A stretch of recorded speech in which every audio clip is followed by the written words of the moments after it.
6장 15절로 19절의 말씀을 제가 봉독하여 드리겠습니다. 성 역사가 52일 만에 엘루월 25일에 끝남에 우리 모두 대적과 사면 이방 사람들이 이를 듣고 다 두려워하여 스스로 낙담하였으니 이는 이 역사를 우리 하나님이 이루신 것을 알미니라.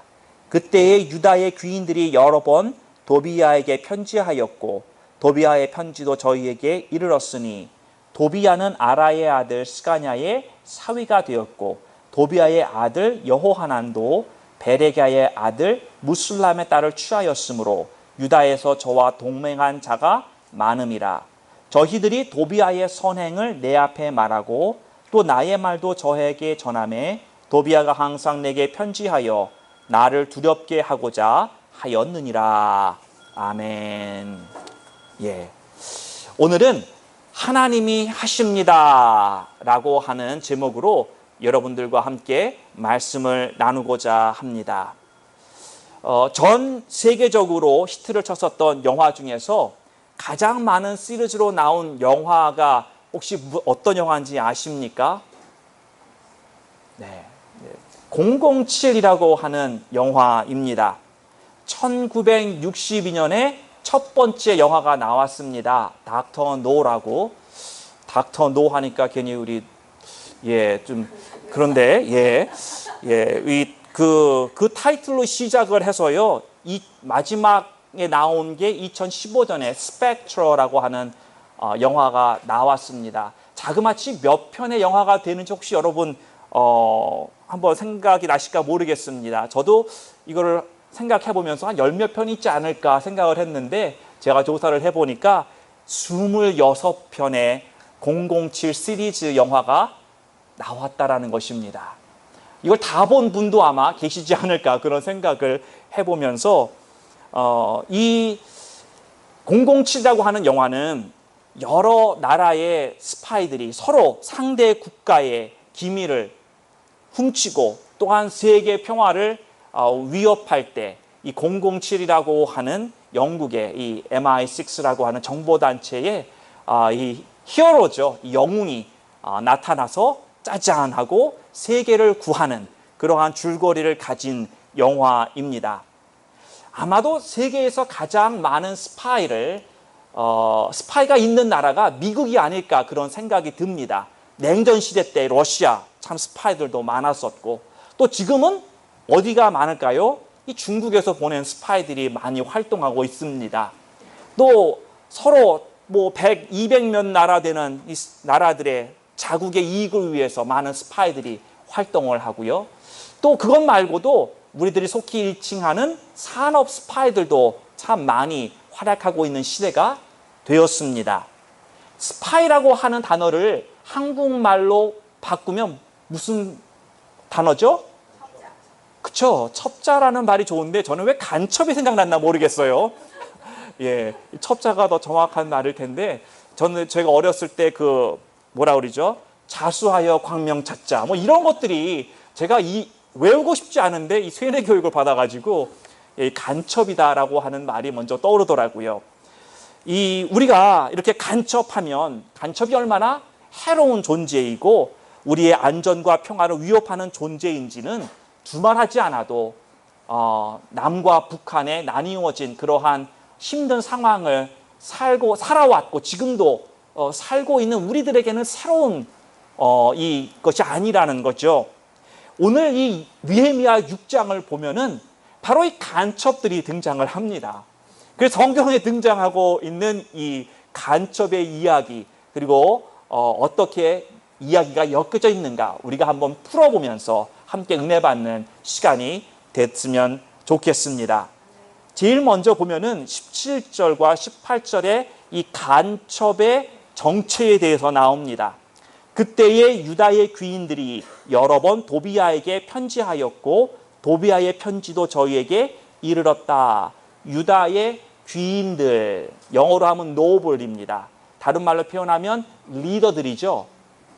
유다의 리더들이 이 도비야 여태까지 느헤미야를 대적했었고 예루살렘 성벽 재건을 반대하고 그것을 어떻게든 멈추려고 했었던 대표적인 사람입니다. 그리고 18절에 도비야는 아라의 아들 스가냐의 사위가 되었고 도비야의 아들 여호하난도 베레가의 아들 수물람의 딸을 취하였으므로 유다에서 저와 동맹한 자가 많음이라. 무슨 말이냐면요, 이게 쉽게 다가 들어오지 않는 이 사람 이름이 들어있으니까 읽어도 이게 뭔가라고 하는데, 간편하게 얘기를 하면요, 도비야가 그 노블들 중에 귀인들 중에 사람들과 혼인을 했다라는 말입니다. 그리고 도비야의 아들도 그러한 귀인의 어떤 또 다른 딸과 함께 결혼을 해서 이 혈연 관계를 맺었다라는 것입니다. 그런데 이 귀인이 어느 나라 귀인이에요?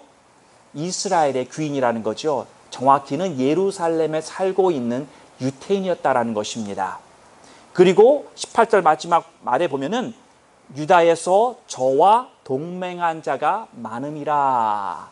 많은 사람들이 바로 이 도비야와 동맹을 맺었다라고 하는 것입니다.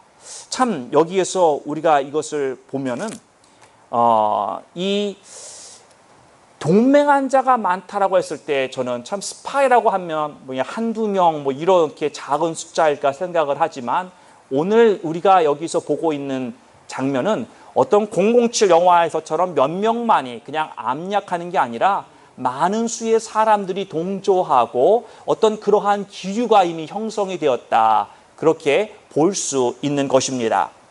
자, 이들이 내부에서 예루살렘의 정황과 느헤미야의 근황을 편지로 주고받고 있다라고 성경은 이야기를 하고 있습니다. 그리고 19절을 보면은 더 나아가서 뭐라고까지 얘기를 하냐면, 저희들이 도비야의 선행을 내 앞에 말하고. 도비야가 뭐 이 세상에 제가 보니까 100% 악한 사람은 없더라고요. 사람이 선한 사람도 악한 일을 할 때가 있고, 악한 사람도 자기 새끼에게 좋은 것 줄 알더라라는 것입니다. 이 도비야도 비록 느헤미야를 반대하고 성벽 재건을 멈추게 하려는 나쁜 의도를 가지고 있었지만, 그가 또한 했었던 선행들이 있었을 것입니다. 뭐 가난한 사람들을 뭐 도와줬을 수도 있을 것이고, 훌륭한 정치를 베풀 수도 있었을 것이고, 자기 지역에서 그 선행들을 이 느헤미야에게 말을 했다라는 것입니다. 곧 다른 말로 뭐냐, 도비야의 편을 들었다라는 거예요. 로비를 했다라는 것입니다. 자, 그래서 이 지금 예루살렘에는 큰 해를 끼치고 있는 이 도비야와 내통을 하면서 예루살렘 성벽 재건에 커다란 장애물로 계속해서 느헤미야를 괴롭히고 있는데 아주 지대한 공헌을 하고 있었다라는 것입니다. 이 도비야라고 하는 사람은 자신들의 이 혈연 관계를 통해서 또는 포섭한 사람들을 통해서 이런 모든 정황들을 보고받으면서 그 정보들을 사용을 해서 바로 이 느헤미야를 압력을 넣고 힘들게 하는데 사용했다라고 하는 것입니다. 수많은 정보들을 뭐라고 한다죠? 정보들을 모아서 그 정보들을 이용을 해서 느헤미야를 압박했다. 그 압박하는 그의 이유는 무엇이었냐, 목적이 무엇이었냐라고 했을 때 바로 느헤미야를 두렵게 하려고 했다라고 19절 마지막 부분에서 말씀하고 있는 것입니다. 느헤미야를 두렵게 함으로 말미암아 결과적으로 하나님께서 추진하고자 하시는 성벽 재건을 더 이상 이루지 못하게끔 끝까지 괴롭히고 있는 장본인이 바로 이 도비야라고 하는 사람이다라는 것입니다. 우리가 이 느헤미야서 6장을 보면은 15절에서 성벽의 재건의 완성에 대한 이야기가 나오고, 그 다음에 17, 18, 19절이 이 도비야와 혈연 내부의 적에 대한 이야기를 하고 있는데요. 여기에서 이 성벽이 완성되고 나서 도비야가 어려움을 후에 주는 게 아니라, 실은 성벽을 재건하고 나서의 어떤 뒤를 돌아보는 시간, 그러한 시간 속에서 지금 17절, 18절, 19절이 적혀 있는 것입니다.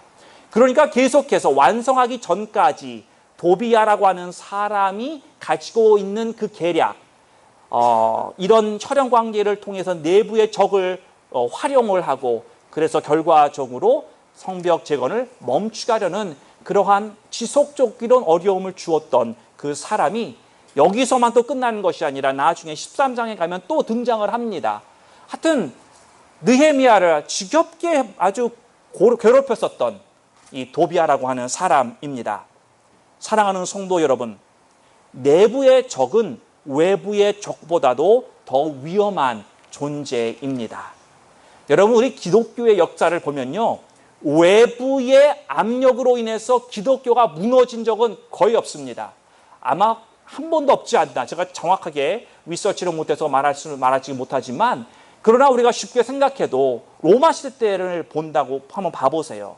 중국도 마찬가지입니다.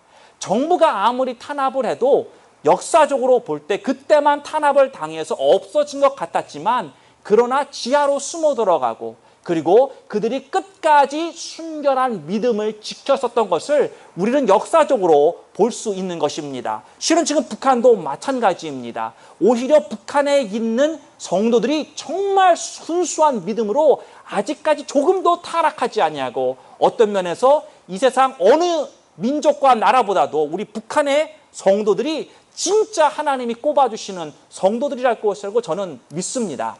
왜냐하면은 수많은 고난과 이러한 압력 속에서 사람은 정결해질 수밖에 없는 것입니다. 하나님께서 깨끗하게 그 심령들을 걸러주시는 작업이 이루어질 수밖에 없고, 그 가운데서도 주님을 선택하는 그 믿음, 죽음까지도 감수하는 그러한 성도의 모습에 참 본 모습이 될 수 있다라고 하는 것입니다.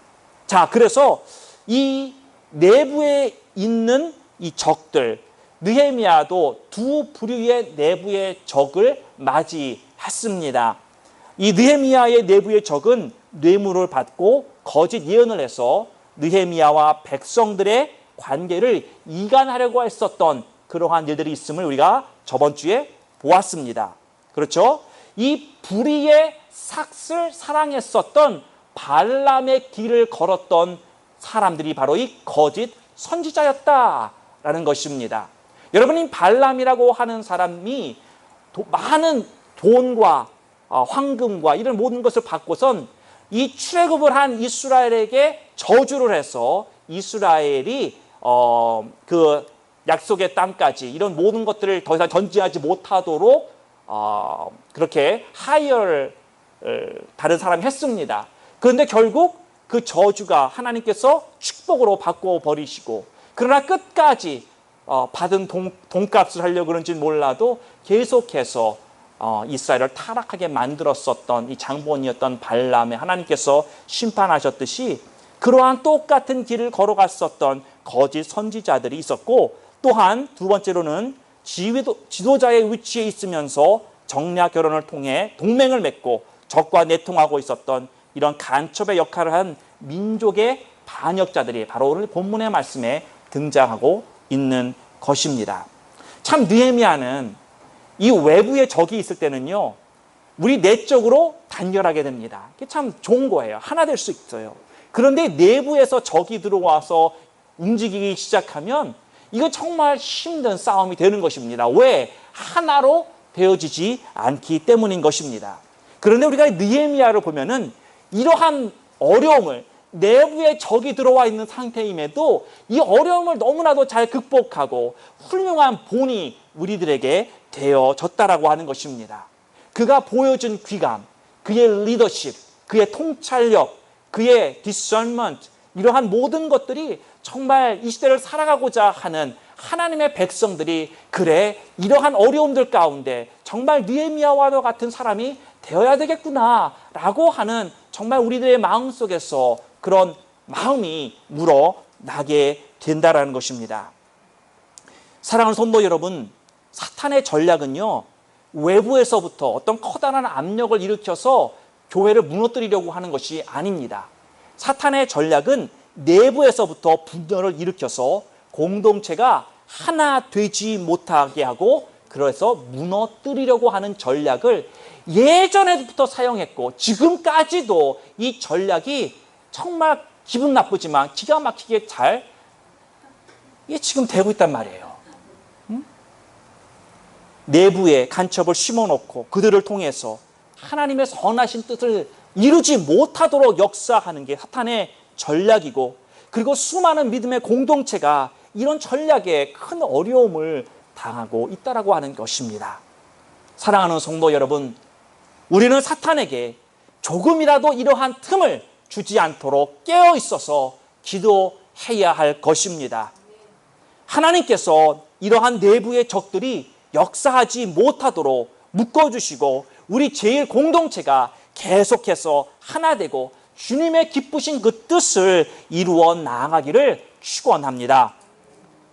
우리가 두 번째로 보기를 원하는 것은 하나님이 하신다라는 것입니다.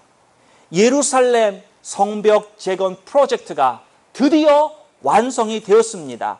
다 함께 한번 볼까요? 이걸 15절에 성 역사가 52일 만에 엘르월 25일에 끝남에 우리 모든 대적과 사면 이방 사람들이 이를 듣고 다 두려워하여 스스로 낙담하였으니 이는 이 역사를 우리 하나님이 이루신 것을 알미니라. 아멘. 예. 예루살렘 성벽 재건이 52일 만에 이루어졌습니다. 52일 하면요, 2달도 채 안 되는 시간입니다. 아마도 7월부터 8월 2달을 우리가 돌아볼 때 지금 딱 요 정도가 한 50 며칠 되지 않을까 그런 생각이 드는데요. 그 예루살렘 성벽 둘레를 어떻게 그렇게 빠른 시간 내에 완성할 수 있었을까? 사람들은 그거 뭐가 잘못된 거다, 그렇게 이루어질 수 없다라고 말할 수 있습니다. 그런데 우리가 이성적으로 생각해 보아도요, 정말 예루살렘 성벽이라고 하는 것을 처음부터 이 땅을 다지고 기초공사를 하고 그리고 밑에서부터 큰 돌들을 가져다가 차곡차곡 쌓아서 2km 정도 되는 그 성 둘레를 과연 쌓을 수 있겠느냐라고 했을 때 52일로는 택이 없다라고 하는 말이 맞습니다.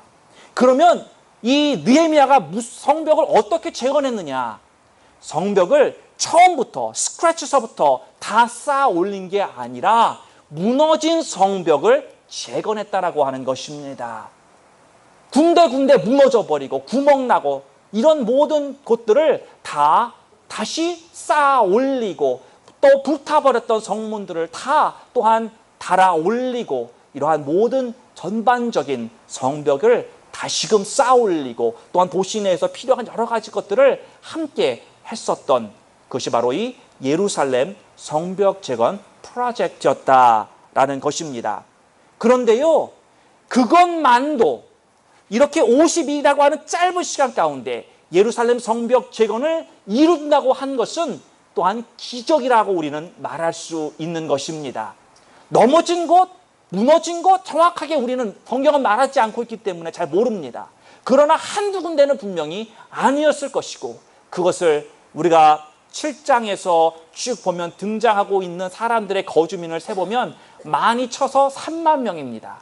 그 사람들이 과연 얼마나 어떻게 한마음이 되어서 움직였는지 바로 52일 만에 이러한 성벽 재건을 다 이루어 놀라운 역사를 바로 성경에서 오늘 기록해서 저희들에게 말씀해 주고 있는 것입니다. 그러나 이러한 완공된 진정한 이유는 따로 있으니 사람들이 단결한 것도 있지만 그러나 진정한 이유는 바로 하나님이 도우셨기 때문이다라고 하는 것입니다. 시작하자마자 맨 처음부터 이루는 마지막 그때까지 하나님께서 이것을 이루셨다라고 하는 것을 성경은 우리들에게 보여주고 있는 것입니다. 처음에 아닥사스다 왕, 깐깐한 사람입니다. 자신이 어떤 제정한 어떤 법률을, 어떤 정책을 쉽게 바꾸는 사람들이 아닙니다. 그러한 왕이 이 느헤미야의 말을 듣고 그 외교 정책을 한 사람의 말에 바꾸어 버립니다. 이것은 정말 웬만해서는 일어나지 않는 일이라는 거죠. 왕의 마음을 보자기의 물처럼 다루시고 바꾸시는 하나님의 역사가 일어났기 때문이라는 것입니다. 또한 이러한 모든 성벽 재건에 필요한 물자, 자재들, 건축 자재들, 이러한 것을 그냥 공짜로 왕이 다 대주겠다고. 아니, 세상에 이런 일이 어디 있겠습니까? 내가 다 대주겠다고 그렇게 스폰서를 해준 것도 바로 하나님의 도우심이었다는 것입니다. 그리고 예루살렘에 도착해서 주민들이 다 마음이 가지각색일 수 있지만 그러나 그것을 한 마음으로 모아주신 것, 이것도 하나님의 도움이 없었으면 일어나지 못했을 거다라는 것이요. 제가 3만여 명의 거주 주민들이 있었다고 했습니다. 여러분, 우리 교회도 이 50여 명의 사람들이 각각 50여 명의 의견들이 있을 수 있어서 하나로 모아지는 것이 쉽지 않잖아요. 3만 명입니다. 그런 사람이 어느 날 갑자기 총독이 임하니까 모두 다 한 마음 되어서 저희가 모두 다 소매를 걷어붙이고 바로 이 일을 이루어 나갔던 것입니다. 그리고 저희들이 계속해서 보아왔고 오늘까지 보고 있는 이 대적들, 어떻게 하면 이 성벽 재건을 못하게 할까 방해하려고 했었던 이 사람들이 이 하나님이 그러한 모든 방해 가운데서 지켜주셨다라고 하는 것입니다.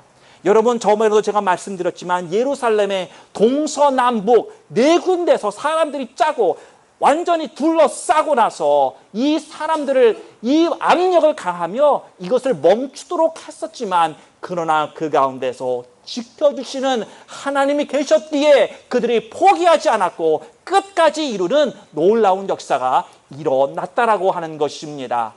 이것을 다 줄여서 성경은 하나님이 하셨다라고 말씀하고 있는 것입니다. 사랑하는 성도 여러분, 여러분의 인생 가운데서도 하나님께서 프로젝트라고 하는 이름으로 지금 진행하고 있는 공사가 있습니까? 여러분의 심령 속에 하나님이 어떠한 이름 가운데 이루시고자 하는 놀라운 그러한 공사가 진행되고 있지는 않은지요? 여러분의 가정들 속에서 혹 어쩌면 여러분의 자녀의 인생 그 한 부분에서 하나님께서 또한 이러한 이루어 나가시고자 하는 공사의 현장이 오늘도 있지는 않는지요? 우리 공동체도 바로 진행 중에 있는 프로젝트가 있지 않습니까? 성전 건축이라고 하는 그 대명제 아래 우리 모두 다 한 마음이 되어서 지금도 얼마나 간절하게 기도하는 가운데 있습니까? 이러한 모든 것을 다 하나님이 하실 것입니다. 하나님이 시작하셨고 하나님이 허락하셨고 하나님이 모든 과정 가운데 개입하여 주시고 한 발자국 한 발자국 여러분의 심령의 공사든지 여러분의 가정의 공사든지 또 이 공동체의 공사든지 우리가 분명 하나님을 인정하고 하나님을 의지하며 나아갈 때에 하나님께서 그것을 이루실 줄로 믿으시기를 바랍니다. 이스라엘의 대적들이 하나님이 하심을 안줄되었더라. 하나님이 한 걸 알았기 때문에 오히려 누가 두려워했다고요? 대적들이 두려워했다라는 것입니다. 여러분, 여태까지 우리가 6장까지 오면서 이 에너미들이 하려고 했었던 게 무엇입니까? 어떻게 하면 느헤미야를 두렵게 할까? 이게 목적이었잖아요. 그런데 오늘 이 6장까지 오면서의 결론이 뭐냐면 남을 두렵게 하려고 했었던 이 원수들이 결국은 두려움에 떨 수밖에 없었던 그러한 모습을 우리들에게 보여주고 있는 것입니다. 그 이유가 왜라고요? 이스라엘이 숫자가 많아서요? 이스라엘이 가진 리소스가 많아서요? 아닙니다. 이스라엘은 오직 단 하나, 그들과 함께 하신 여호와 하나님, 이 모든 것을 이루신, 완성케 하신 그 하나님 때문이었다라는 것입니다. 사랑하는 성도 여러분, 우리가 자신을 둘러보아도요, 정말 우리들은 많은 것을 갖고 있지 않습니다. 얼마나 부족하고 얼마나 연약한 자들인지 모릅니다. 우리가 가장 말할 수 있고 자랑할 수 있는 것은 오직 예수밖에는 없습니다. 오직 내 인생의 보루, 나의 인생의 파운데이션, 내 인생의 목적, 그 단 하나, 그 예수밖에 우리는 없는 것입니다. 우리는 그분만을 붙잡고 나아갈 때서야 우리 인생 가운데 진행하고 계시는 이러한 모든 프로젝트들이 완성되는 놀라운 역사가 일어날 것입니다. 우리가 할 것은 계속해서 우리의 믿음을 붙드는 것입니다. 이 모든 것을 주관하고 이루어가고 계시는 그 하나님을 우리는 신뢰해야 하는 것입니다. 여러분, 내 지혜를 의지하지 마십시다. 내가 가지고 있는 지식을, 경험을 의지하지 마시고 오직 이것을 이루실 능력이 있는 유일한 분 예수 그리스도, 그분만을 의지하며 나아가시기를 바랍니다. 여러분, 우리는 그분 앞에 계속해서 기도해야 합니다. 기도의 문을 두드려야 합니다. 주님이 열어주실 때까지. 왜? 하나님이 계획하신 것이기 때문에, 하나님이 세우신 뜻이기 때문에 우리는 그것이 열릴 때까지 주님께서 원하시는 기도의 무릎을 강하게 꿇고 주님이 열어주실 때 우리 모두 다, 우리 성도들 정말 기쁨 가운데 그 문을 들어가 하나님 앞에 찬송과 영광을 올려드리는 바로 이 제일 공동체가 되기를 주님의 이름으로 축원합니다. 하나님 아버지, 내부에 적이 있어서 간첩들의 액티비티로